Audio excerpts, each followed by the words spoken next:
In 1967, I was a 20-year-old student at the United States Merchant Marine Academy in Kings Point, New York. And in 1967, I was standing right on this road here, hitchhiking all the way to Montreal, Canada, to Expo 67, the World's Fair on the Future. But I was going to see one person in particular. It was the geodesic dome, the U.S. Pavilion in 1967, designed by a man named Dr. R. Buckminster Fuller. It was a different time, and that was me in 1967, on my way to meet the man who could see the future.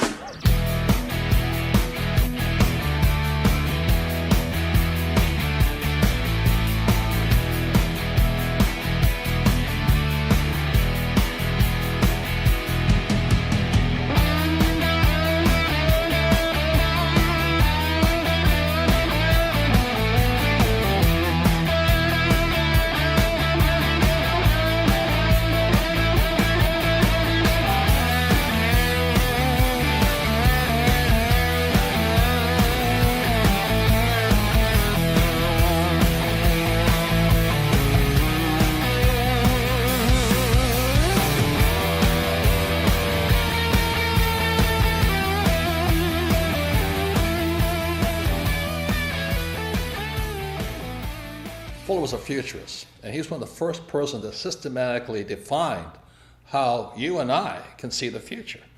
So that really intrigued me, because if I could see the future, I could see the future of stock markets, bond markets, real estate markets, and all that. And so I had a very small reason to want to be a futurist. It's all about greed to make money.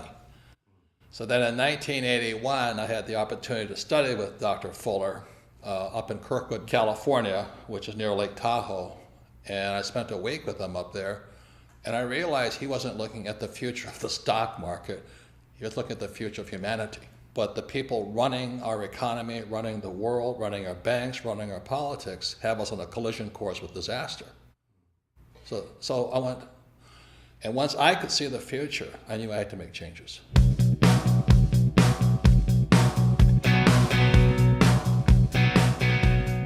I was in rock and roll.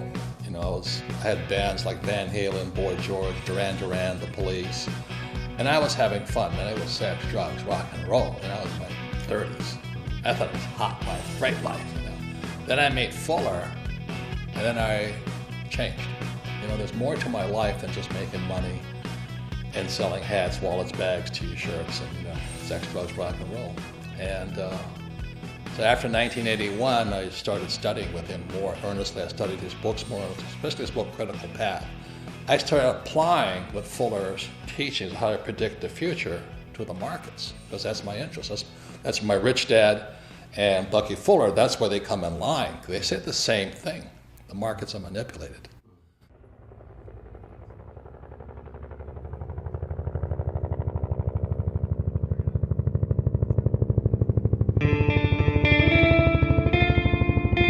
In 1969, I graduated from Kings Point and joined the U.S. Marine Corps and was selected for pilot training in Pensacola, Florida.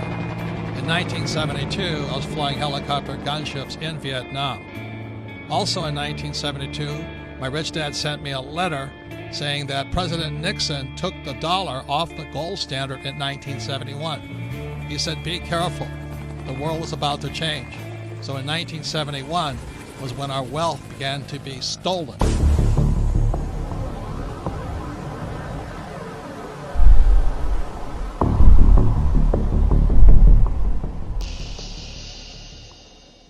Since 1981, I had the privilege, the good fortune to study with Dr. Fuller 3 times.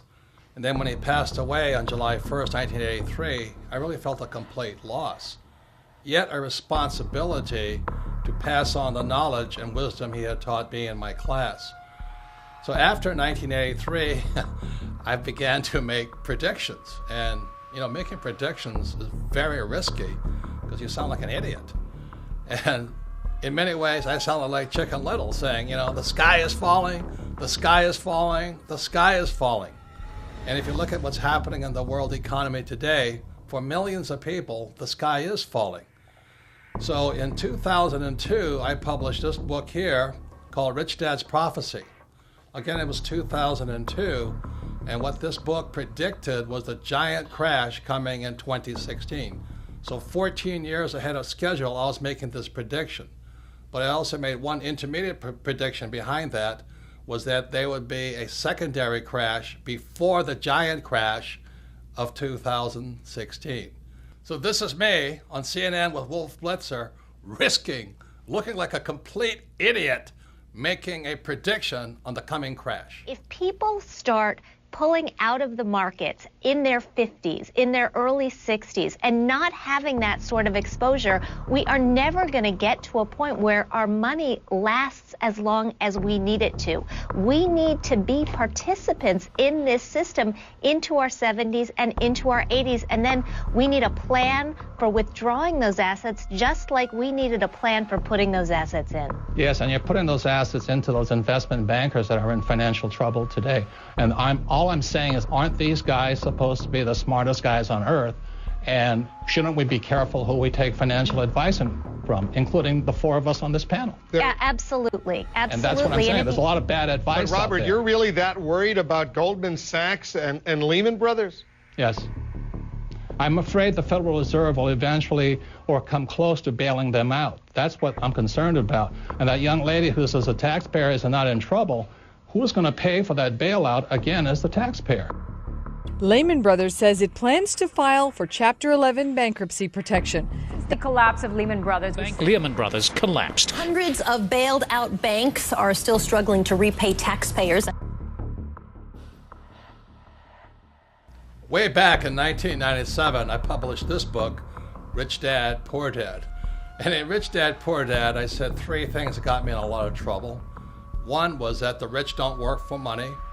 Number two, your house is not an asset. And number three, savers would be losers.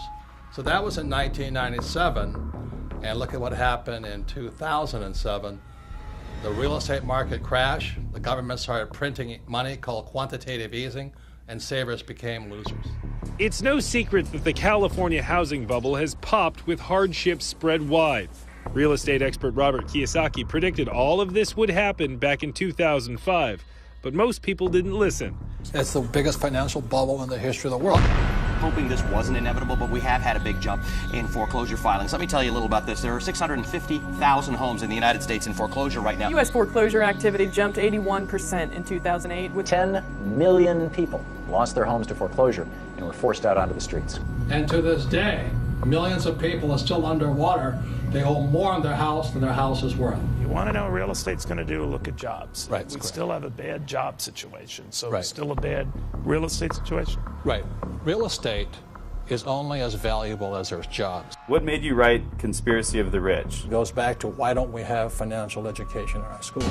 Question: was the financial crisis a creation of a wicked conspiracy? A new online book, Conspiracy of the Rich, The 8 New Rules of Money, exposes what author Robert Kiyosaki says is a twisted tale of how the rich control the world economy through, you name it, the Fed, Wall Street, your schools, and the government that supports these entities. Robert Kiyosaki is the author of the best-selling Rich Dad, Poor Dad series. His first book in the series has held a top spot on the New York Times bestseller list for 6 years running. And he joins us on the program today.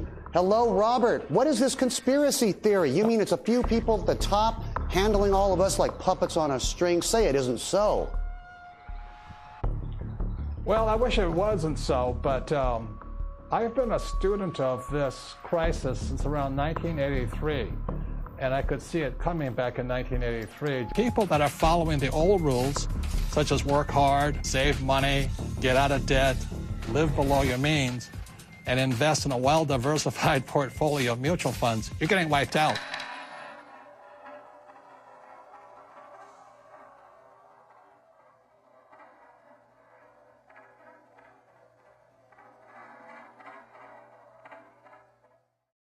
So all coins have three sides. There is no such thing as a one-sided coin. See, all coins have heads on one side and tails on the other side, and the third side is the edge. So in real life, there'll always be people who say you're right, other people who say you're wrong. There's other people who are saying that we should be Republican or you can be a Democrat.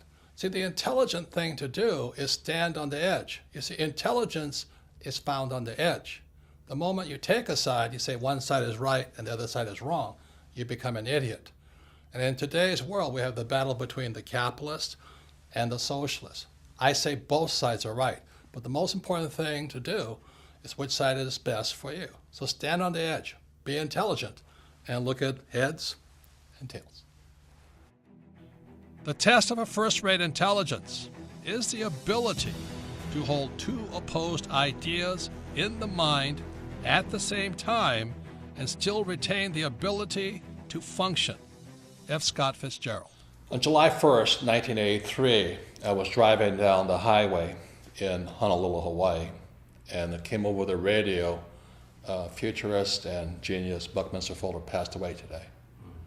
And this overwhelming sense of, I had to pull over to the side of the road, all these cars whizzing by, and just cry. I've mentioned the WinStar project, and one of the gentlemen who's involved in the WinStar project is named Buckminster Fuller. He's a very, very dear friend of mine. I consider the genius of our times. And this is a song that I wrote for Bucky that's part of the new album that I'm out in L.A. recording. I suppose that there are those who'll say he had it easy, had it made in fact before. Because he was what they call the grandfather of the future. John Denver talked to him. He was our hope, that he was going to bring about a better world. And so when he died, the question goes, well, who's going to replace him? And thank God I always remember what Fuller said. He says, in 1927, when he was a complete screw-up, he lost his businesses and all this, he says, what can I do? I'm just a little guy. So as I'm sitting on the side of the road, just mourning the loss of what I thought was the man who was going to lead us out of this mess we're in, I realized he was not there anymore. Then I had to ask myself, what can I do? I'm just a little guy. And in '84, I sold my businesses, quit my job, met this beautiful woman named Kim. My friend Blair Singh and I, now Rich Dad Advisors, we all held hands and we took a leap of faith. Went in and said, I don't know what we can do, but we have to do something. And we were broke for years. But we just kept teaching and talking to people what Fuller says and teaching the same things my rich dad taught me of how you never need a paycheck again and how you can find financial freedom versus job security. That's how strong his love for you and me. A friend to all the universe, grandfather of the future, and everything that I would like to be. In 1983, after Fuller passed away, and I read his book, Grunch of Giants, Grunch standing for Gross Universal Cash Heist, I understood what both men were saying.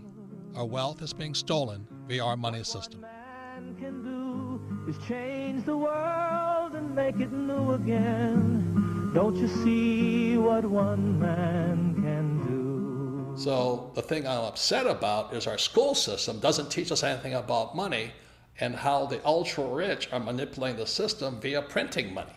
They're ripping us off for our money system. So that's why, as I said, there's three sides to a coin. You got to decide which side you're on. You want to be on the poor and middle class side? Knock yourself out. Have a good time. Work hard, pay taxes, and lose money. I want it to be on this side of the coin. The riskier side is the poor and middle class, because the state of the economy today, they're going to keep printing. We cannot survive this thing. The central banks will just keep printing money. And that's good for me because I'm going to make more money, but every time you print money, the poor and middle class get poorer. So that's why I wrote Second Chance. You have to decide where you want to be, I made my decision years ago. I don't want to be on the poor and middle class side. I want to be on the rich side. But I also found the social responsibility to let everybody know the whole picture.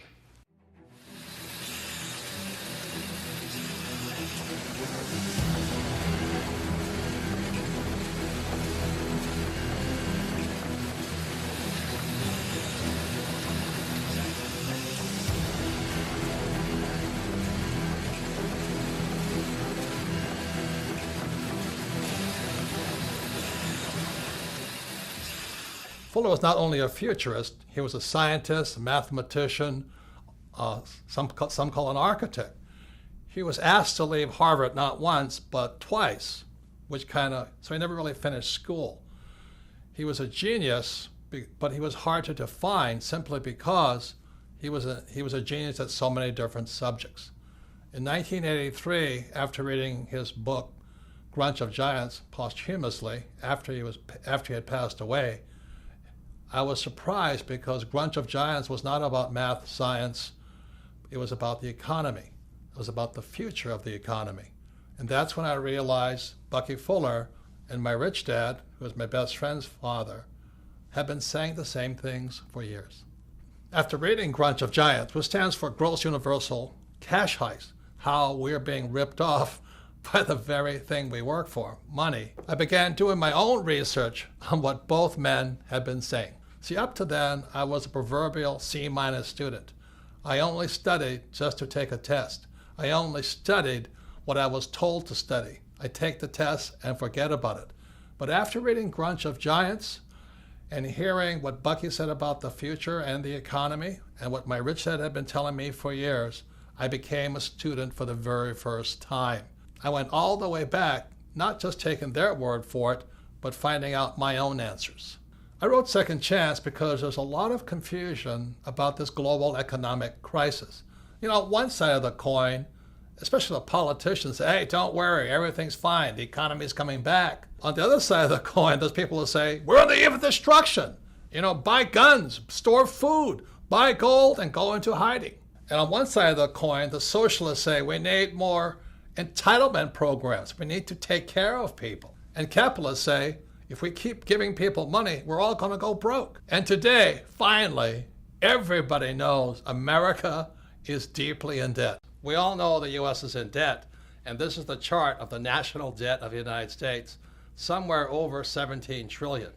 And for some people, that's scary, but what's coming up next, to me, is terrifying. Our leaders have shut down the U.S. government and continually threaten to shut down the U.S. government because America is broke. We're out of money. And all this does is scare people and confuse people. People do not know what to do. And so that's why I wrote Second Chance. I wrote Second Chance as simply as possible. You know that principle, KISS? Keep it super simple. So Second Chance is written very, very simply. There's another saying that goes, you know, a picture is worth 1,000 words. So instead of using a lot of economic terms and financial terms that confuse people, I did my best to use the simplest charts possible, charts and graphs, so you can look at it. Just look at the pictures and you come to your own conclusion. Which way is this economy going? Are we going up or are we going to go down? I left it up to you to decide whether things are good or bad. The great thing about Second Chance and all the pictures in it, a 10-year-old child can look at the pictures. If they do nothing else, just look at the pictures and they go, oh my God, is that what's going on? And then you as a family, hopefully one of you has read the book, can discuss further what the charts and graphs mean. The following are examples of some of the charts you'll find in Second Chance. Remember, a picture is worth 1,000 words.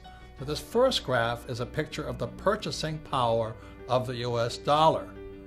You know, people say there's inflation. There really isn't inflation. What's really happening is the purchasing power of the dollar is going down. This makes life harder and harder on those who work for money. So in other words, the US dollar is worth less and less and less. The more the government prints money, the more worthless the US dollar becomes. The government says they won the war on poverty. Well, this chart says differently.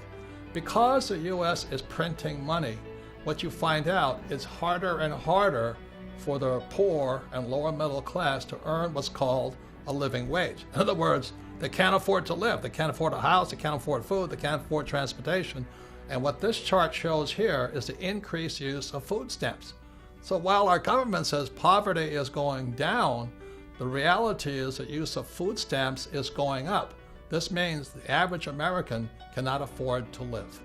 And add to this, high-income jobs are being outsourced to countries like China and Pakistan and India. So this is another reason For this next chart here, you'll see that the middle class in America is not growing. What this chart shows you is the middle class is shrinking.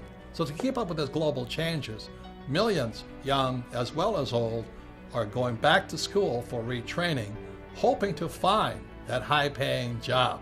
Unfortunately, these two charts tell a different story. The first chart here is you see the rising cost of a college education.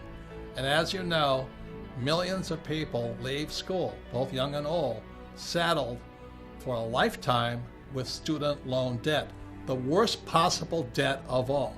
Student loan debt is worse than a mortgage, credit card debt, or a car loan. Simply said, student loan debt is debt for life. That is inhumane. How dare we saddle our students with debt for the rest of their lives? It's criminal. So education is more important than ever before, but look at what happens to college graduates. Instead of their wages going up, this chart shows you that their wages are actually coming down. And even worse than all that, you graduate and you learn nothing about money. I mean, the question is, why would you go to school to make less money, come out of school deeply in debt, and learn nothing about money? Doesn't make sense to me. And this chart really concerns me. This is the chart on Social Security. If you look at this chart, you notice just around 2012, the Social Security Trust Fund goes bankrupt. It starts operating in the red. Simultaneously, in 2012, 10,000 baby boomers turn 65 every single day, just as the fund goes broke. How are we going to pay for this? You know, what's going to happen to these old guys? What's going to happen to my generation, the baby boomers? Will the baby boomers, the most affluent generation in history, soon become the baby busters? I'm concerned about my own generation. Worst of all, how are we going to pay for these old guys like me? You know, Medicare goes up, expenses go up. You know, life doesn't get cheaper when you get old. You know, it is estimated that Social Security, Medicare, and other entitlement programs is an off-balance sheet debt of $100 trillion to $250 trillion. Most people do not know how big that debt is. How are we going to pay for this? Print more money? Who is going to pay for this? You? Your kids? Your kids' grandkids? Who is going to pay for this? Are we just going to print more money? And this leads to the next thing that really concerns me. These next two charts shows you what happens when a country prints too much money. Again, as Bucky taught me, to see the future, look at the past. And what you see here is a chart of the German Weimar government between the years 1918 and 1923. The German government, to pay its bills, began printing and printing and printing and printing. So the German economy looked good because the economy was growing with all this printed money. But what happened was it eventually collapsed after 1923. What happened was this: if you were a millionaire in Germany prior to 1918, by 1923, you were a pauper. I'm afraid that's what's going to happen to millions across the world if the United States keeps printing money. So here's a chart of the United States today. It's called quantitative easing. You know, it just keeps going up. The reason they call it quantitative easing, that's simply government speak, government jargon, a way of keeping us confused. Quantitative easing simply means printing money. Notice the similarity between Germany between 1918 and 1923 and the United States today. And so here we are in 2015, and let me tell you, it's spooky. It's a long way down. And when I look back, you know, at the giant crash of 1929, it's very small. So the question I ask you, which way is the economy going? Hopefully my rich dad and Bucky Fuller are wrong, that the stock market will keep going up.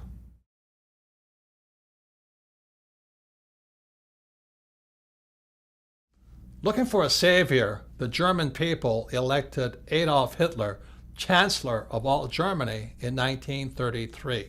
After taking control of Germany, Hitler is quoted as saying, "What luck for the rulers when men do not think." Same thing is going on in America today. That's why there's no financial education or school, and that's why our government can get away with what it's doing. I see similarities between then and now. Do you? And that's why I wrote Second Chance, because it's time we start to think.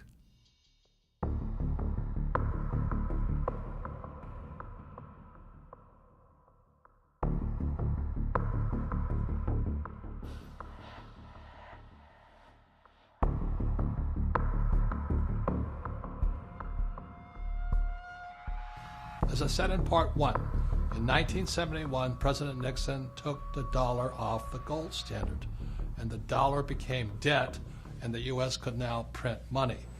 I have directed Secretary Connally to suspend temporarily the convertibility of the dollar into gold or other reserve assets.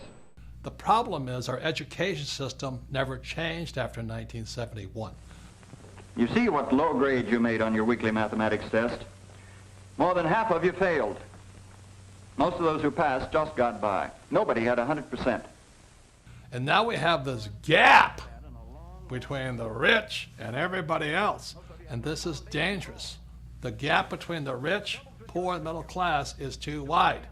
And for the first time, the American dream is disappearing. Instead of the American dream where everybody become rich, many people in America and throughout the world are angry at the rich. You know, today some politicians are saying, look at the gap between CEO pay and employee pay. Well, that is the American dream, to get rich. Do you get angry at the Kardashians for making million? Do you get angry at sports stars for making million? Do you get angry at rock stars for becoming rich? Look, if you're going to get angry at somebody, get angry at our school system. Look, this is not an economic crisis. This is a crisis in education, which is why I always ask, why is there no financial education in schools? That's where the gap is caused. You can't give people money and expect the gap to get closer. That's crazy. So this next section, you will find out from me, if I ran the schools, this is what financial education would look like. So now we're in part 3 of Second Chance, and part 3 is about what is financial education. Because you see, education also comes in 3 sides. On one side, you have traditional education, and on the other side, you have financial education. And our job is to stand on the edge and figure out what's best for you and me. I mean, what are you going to do about the financial crisis? Are you going back to traditional education, or is your second chance found in financial education? So traditional education is like my poor dad's education, which is go to school, you get a job and become an employee, you save money, you work hard, you get out of debt, you buy a house, and you invest for the long term in the stock market. And that's traditional education. And on the financial education side, which is my rich dad side, it's opposite. And that's what makes it hard for most people, because it's opposite. On rich dad's side, it's become an entrepreneur, somebody who hires employees. You understand debt, because debt makes the rich richer. You have to understand taxes, because taxes make the rich richer. And also you must understand markets. Yes, you must be able to make money when markets are going up and markets are going down. See, my concern is if there is this large crash coming, if markets come down, it's going to wipe out these guys on the traditional education side. So the question for you is, which side is best for you? For your second chance, is your second chance going to be found going back to school, traditional school, and getting a high-paying job, or being on the financial education side and learning to have money work for you? Which is best for you? So actually, financial education can be pretty easy. My financial education began when I was just 9 years old. It was when my rich dad, who was my best friend's father, he would teach his son and I about money playing the game of Monopoly. And we all know the great formula for Monopoly. It's 4 greenhouses, 1 red hotel. So I would play, rich dad, his son and me, we would play Monopoly all day long, and then I'd go home. The difference was my rich dad was kind of talking to us, teaching us to think like rich people. He was like a teacher, a coach, and a mentor as we played Monopoly. And then I'd go home to my poor dad, and he'd say, "What you been doing all day?" You know, I'd say, "Well, I've been playing Monopoly." "Ah! What a waste of time. Go and do your homework. Because if you don't do your homework, you won't get good grades, and you won't get a good job." So that's where my financial education began. See, my poor dad's a great man. He graduated from the University of Hawaii in less than 2 years. He went on to Stanford, University of Chicago, and Northwestern, ultimately getting a PhD and becoming the head of education for the state of Hawaii. So he was academically smart, but he had no financial education. On my rich dad's side, my rich dad never finished school, but he understood how to play the game of Monopoly. So he taught his son and me, starting at age 9, and we played that game probably 1,000 times over the years. We played it until I was in my 30s with Rich Dad. And today, what I do, and my wife does, is we play Monopoly in real life. So this is my question to you. For your second chance, is it time for you to start playing Monopoly in real life?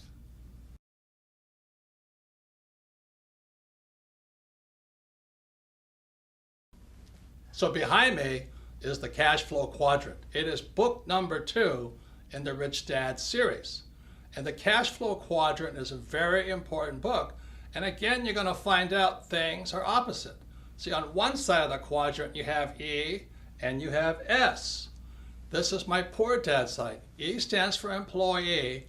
S stands for self-employed, small business, specialty, a specialist, or a star, like a movie star or golf pro. So you have E's and S's on one side, and on my rich dad side, you have B's, which stands for big business. These are the guys like Henry Ford, Mark Zuckerberg, Steve Jobs, Bill Gates. And I stands for investor, but just not any investor. This stands for professional investor. See, most people who invest on the E and the S side, they invest in 401ks, they invest in IRAs and Roth IRAs. These guys are passive investors. When we talk about investor, we're talking about proactive, professional investors. So on this side is my poor dad side, E's and S's, and on this side are B's and I's, and this is my rich dad. So when I was a young man, I had to decide which side was best for me, E or S, B or I.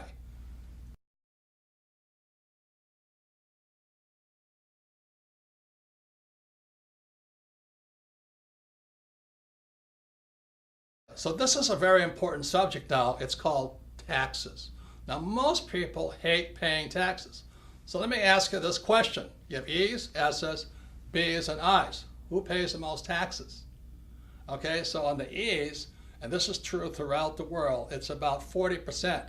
So if you're an employee, a major part of your paycheck goes to pay taxes, and that's how your wealth is being stolen.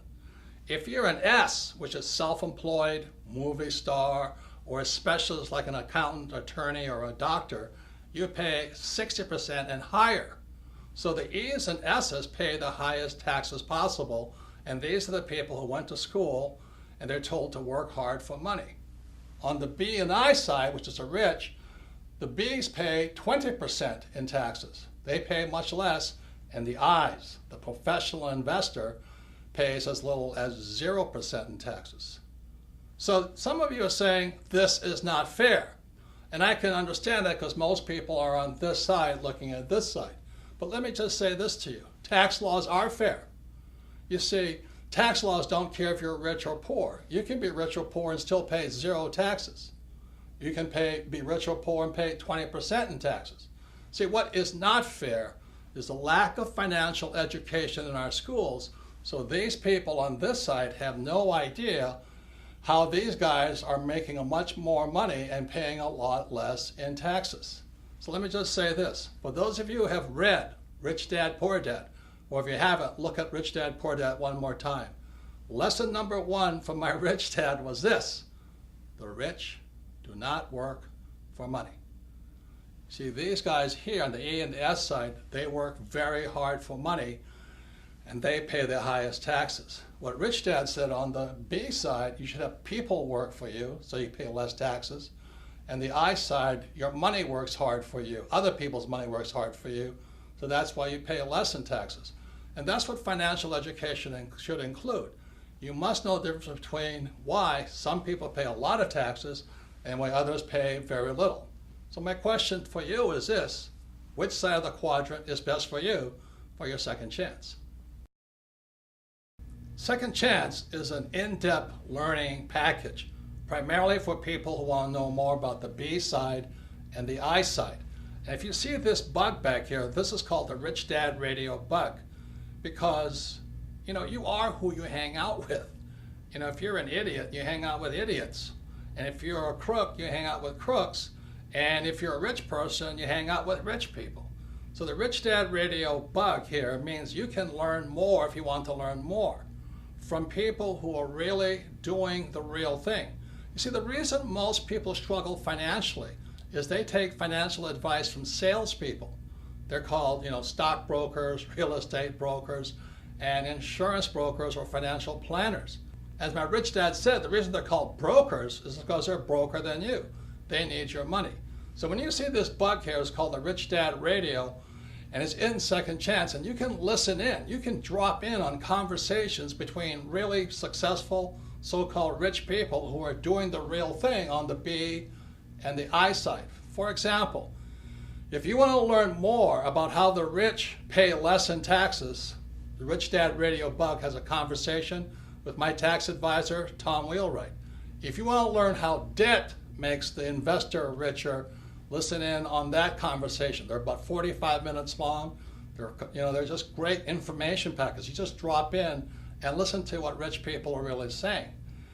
And for those of you who have young people, we have my friends Donald Trump Jr. and Eric Trump, sons of Donald Trump the Great, and they talk about how their dad did not spoil them, but trained them to be entrepreneurs, not employees. So this Rich Dad Radio bug is part of your in-depth learning package included in the book Second Chance. Remember, you are who you hang out with. Birds of a feather do flock together. So in 1994, Kim was financially free. She was only 37 years old, and I was 47 years old. So people kept asking us, how did you guys do it? And so we told them we just played Monopoly in real life, but that didn't satisfy them. So by 1996, Kim and I developed the cash flow board game, as you see behind here. And many people say the cash flow board game is Monopoly on steroids.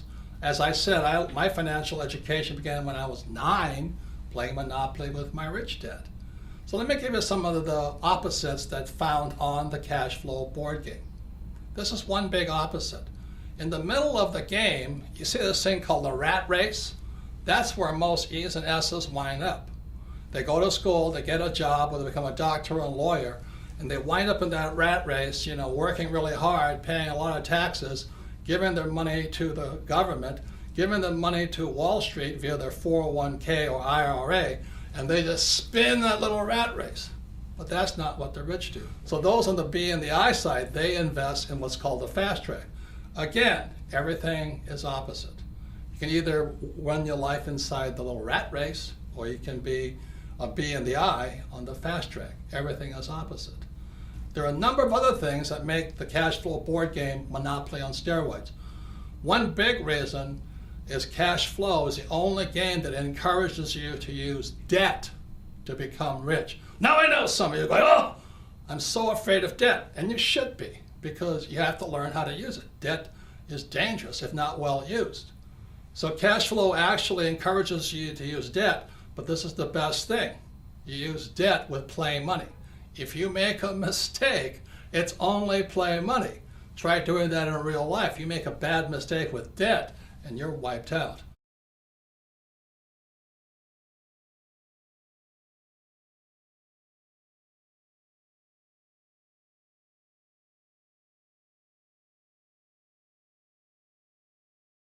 This is the most important part of the cash flow game. The cash flow game, again, Monopoly on steroids, is the only game that teaches you to use a financial statement. Now, 99.9% of all kids leaving high school have no idea what a financial statement is. Can you imagine that? You see, on my poor dad's side, the E and the S side, my poor dad says, oh, you have to have good grades. So when you're in school, your report card is A, B, C, D's, and F. So my rich dad on this side said, on the B and the I side, your report card is called a financial statement. So many people leave school thinking their report card's the most important thing. Would they have a 4.0 or 2.0? Who cares? What really counts is your financial statement. Now, if I was to grade our political leaders on their financial intelligence, I would give them an F. That's all the politicians, from the president on down. They should be fired for running the economy into the ground. And what about all the bankers who really cheated a lot of people? They should get an F. You know, they're the people that actually tell you to invest for the long term in savings and in the mutual funds. They should get an F for bad information. And what about the school system? Now, I'm not blaming the teachers, but the academic system of America, if they have a financial report card, I'd give them an F also, because they're failing to educate people and prepare young people for the real world. Remember, the banker wants to see your financial statement. But the people on this side, they're still living in the past. Oh, I'm an A student, you know, I have a 4.0 average. Well, your banker doesn't care. Your banker wants to see your financial statement, because your financial statement is your report card when you leave school. But if 99% of high school kids have no idea what a financial statement is, no wonder we're in economic trouble. A couple more things. When you look at the financial statement, you'll see over here it says income. E's and S's always want, oh, I want a high-paying job. I want a high-paying job. They want income. What makes the rich richer is they focus on the asset column. It's the asset column that makes the rich richer. So the beauty of playing the cash flow game as many times as possible, it's like the fundamentals. It's training you to think like a rich person and think about acquiring assets, not high-paying jobs, which are taxed. So this is some of the most important things about the cash flow game, is your focus will be on assets, not income. And it'll train you to think like a rich person, not a poor middle class person who wants a high paying job. So this is the power found inside the cash flow game. Kim and I designed this game in 1996 to have people teach people. I'm telling you, this works. This is what Kim and I did to retire in less than 10 years. Because we focus on assets, not a high-paying job. And the cash flow game can do the same thing for you, to train you to think like a rich person, not like a poor middle-class person looking for a high-paying job. For those of you who are considering a second chance in the B quadrant or the I quadrant, I'd like to introduce you to my sweetheart Kim, because the B quadrant and I quadrant is not for everybody. But this is my sweetheart. The smartest decision I've ever made was, getting married to Kim. It's a blessing. Almost 30 years now. Almost 30 years. And when I met Kim, she was an employee in an advertising agency. But what I was most impressed was, you were going for the B quadrant. Yes. And you had a little network marketing business. Yeah, I knew very early on I did not want to be an employee. I didn't really know what the options were. Because I was always around employees growing up, but I got introduced to network marketing while I was working in advertising, and I thought this would be a good idea for me to start to learn what it is to be a business owner. So I got set up with this network marketing company. I was representative, and it was a great learning experience for me into what it takes to be an entrepreneur, because if I didn't make the sale, I didn't get any money. And I had to get very creative on how I was going to sell, because, of course, like most network marketing, you go to your family and friends, and that runs out pretty fast. So then you've got to go find new customers. So I would set up my little salons at fitness clubs and different places throughout Honolulu, and I would continue to sell. And I'd also learn how to sell and what worked and what didn't work. But it was probably one of the best business trainings I could have had early on. And you had to teach other people how to sell in a role. Exactly. Yep. You had to teach others. You had to learn about leadership. So network marketing for me was a great way for me to discover if I wanted to become an entrepreneur. And so when I met her 30-something years ago, I said, man, she's got beauty, she's got brains, and she loves business. I do love business. And we've become business partners for 30 years now. I wouldn't be here without her today. And she and I developed the cash flow board game.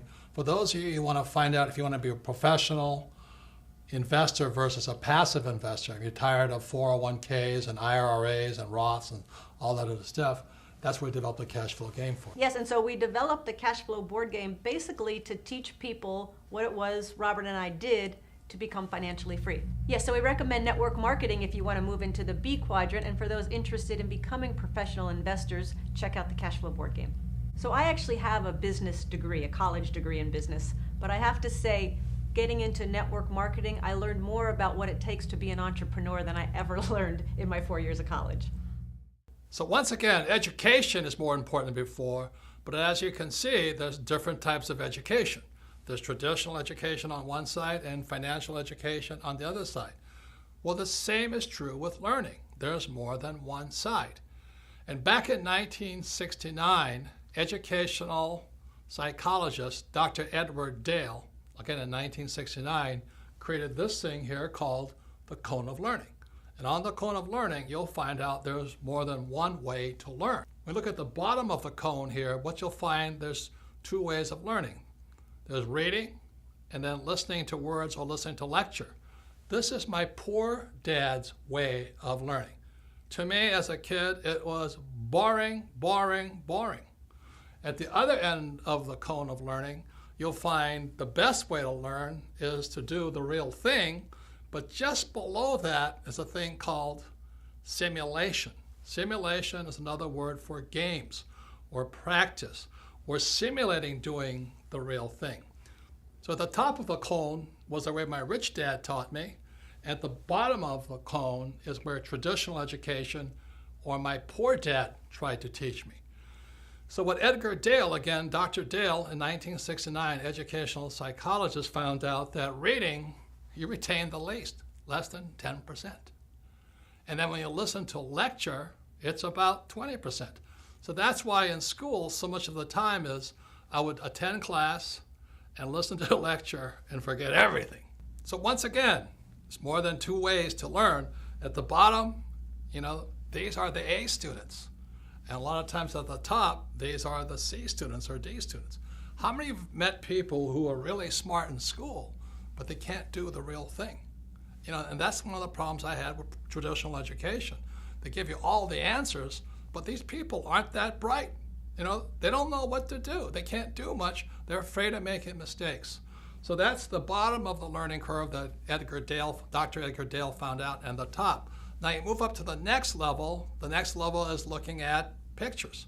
And one of the reasons I did Second Chance in so many pictures is to improve your retention, to improve your learning, and that's up to about 30%. Now moving above that is you watch a movie.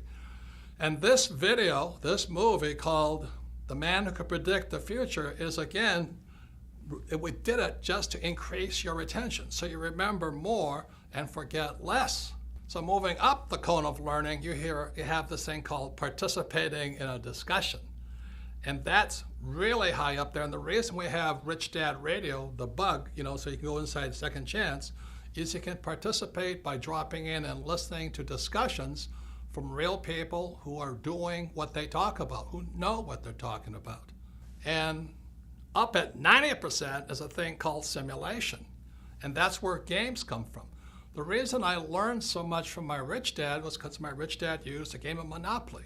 4 greenhouses, 1 red hotel. I retained a lot. I learned a lot. And then rich dad would coach me and talk to me and educate me about how to do the real thing. So that I hear many people say, oh, it's so risky. What you do is so risky. Oftentimes, those are the people who are like my poor dad. They did well in school, a lot of times A students, many times accountants and attorneys and doctors, but they've only learned how to learn from reading and from lecture.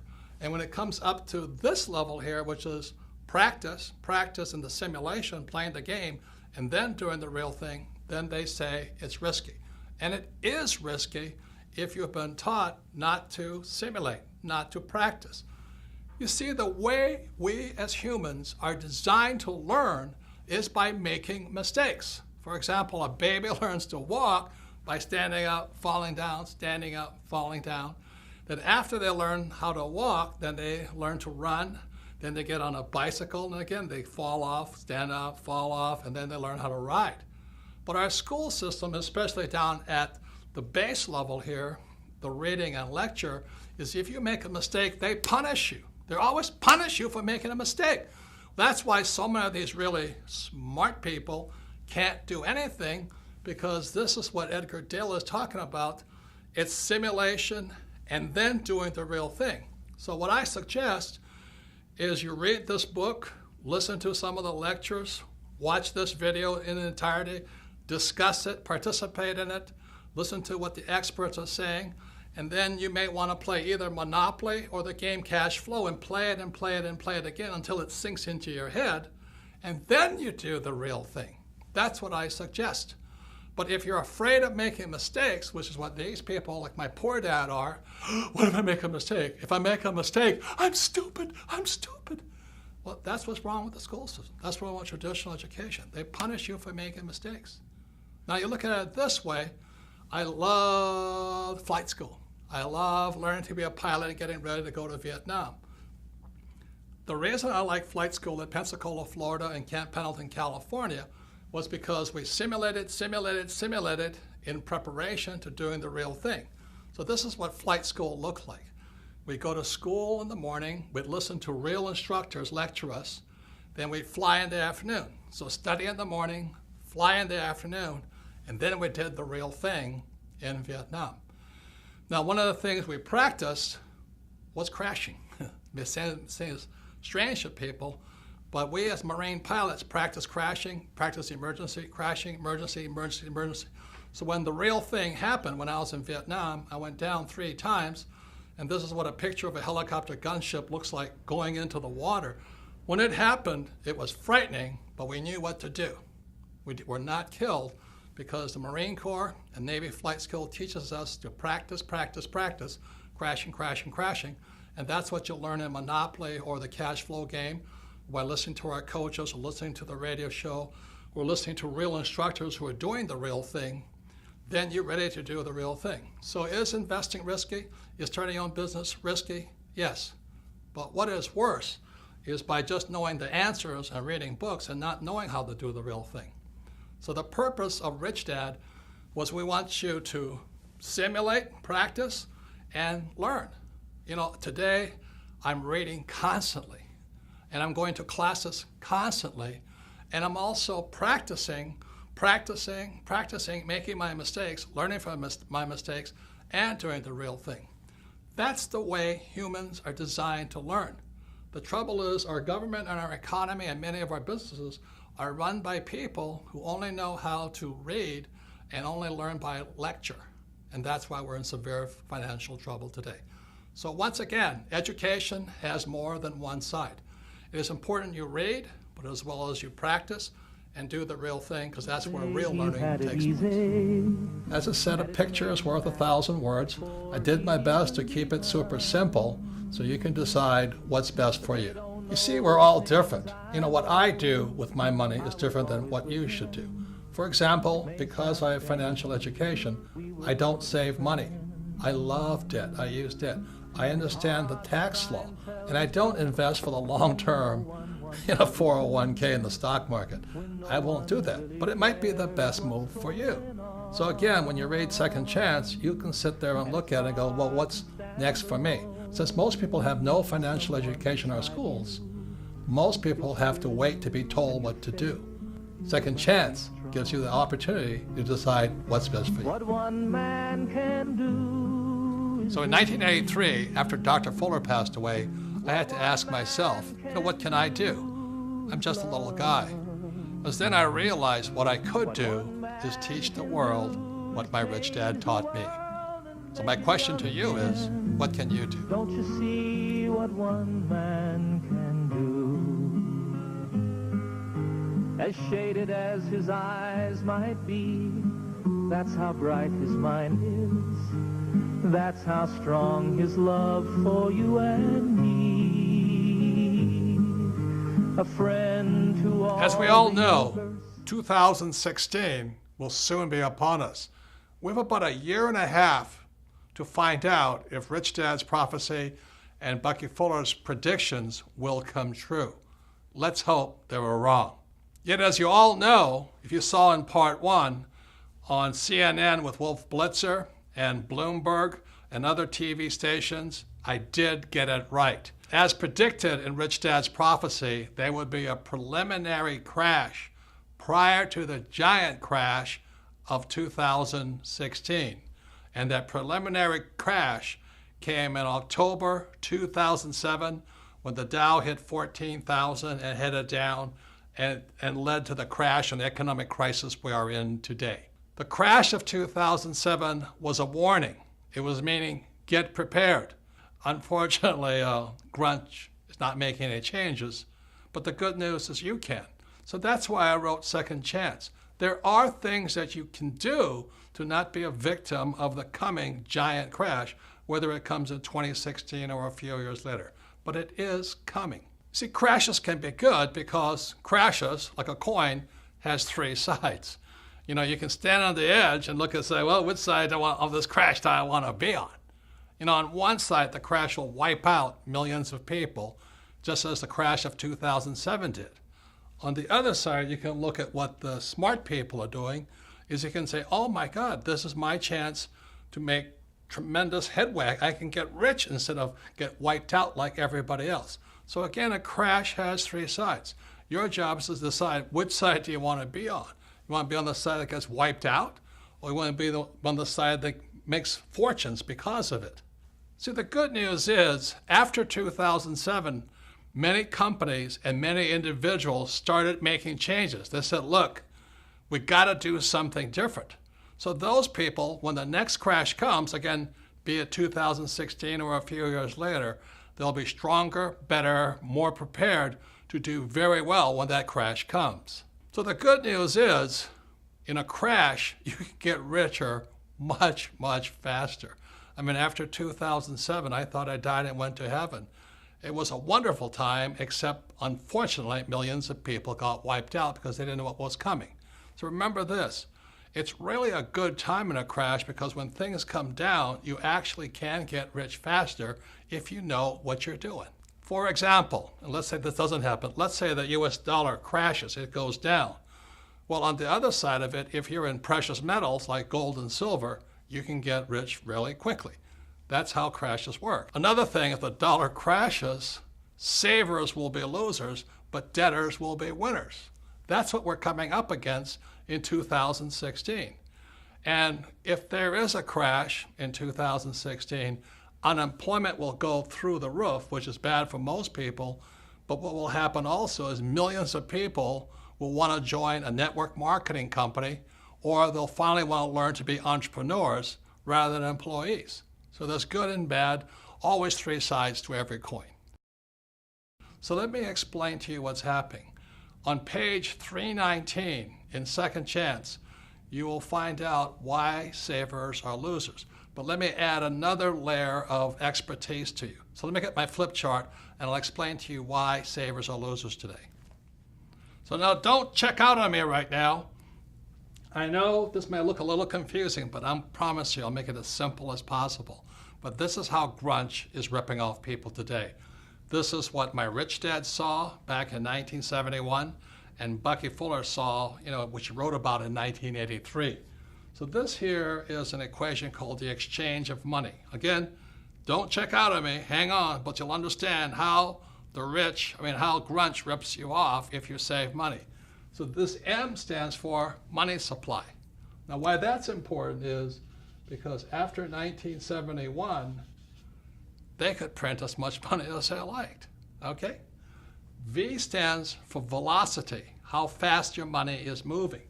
So people who save money and people who invest for the long term, ILT, their money has no velocity. That's why savers are losing. They're printing all this money and your money is sitting still.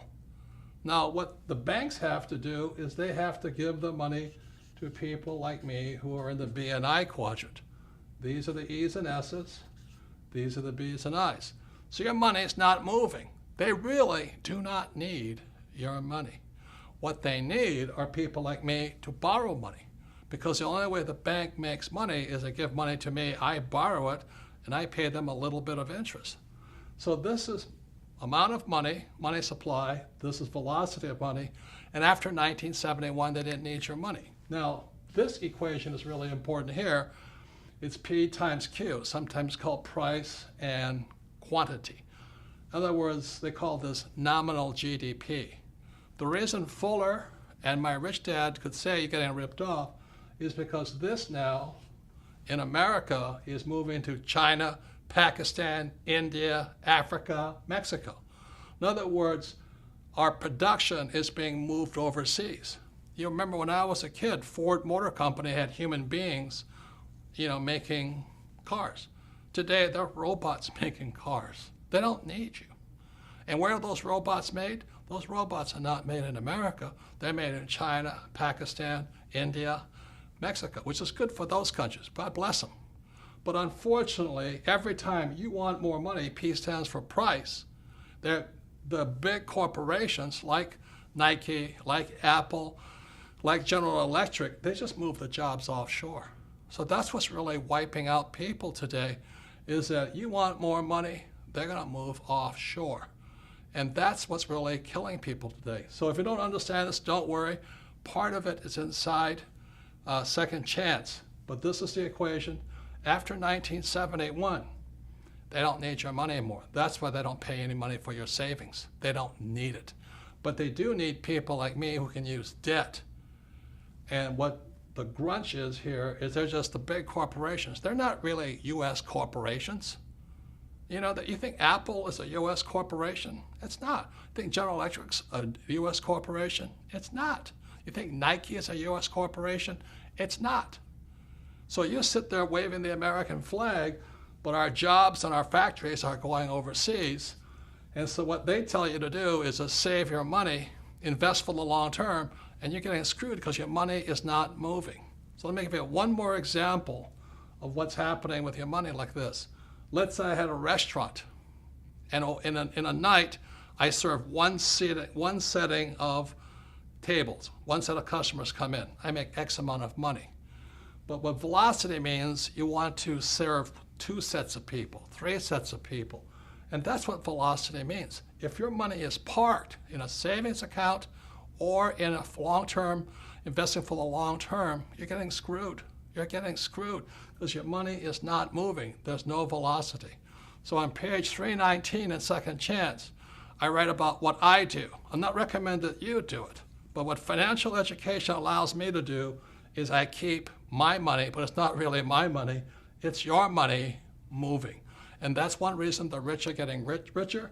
And again, this is how grunge, this is how Fuller and Rich Dad could predict that your wealth was being ripped off by the biggest banks, our corporations, and our school system.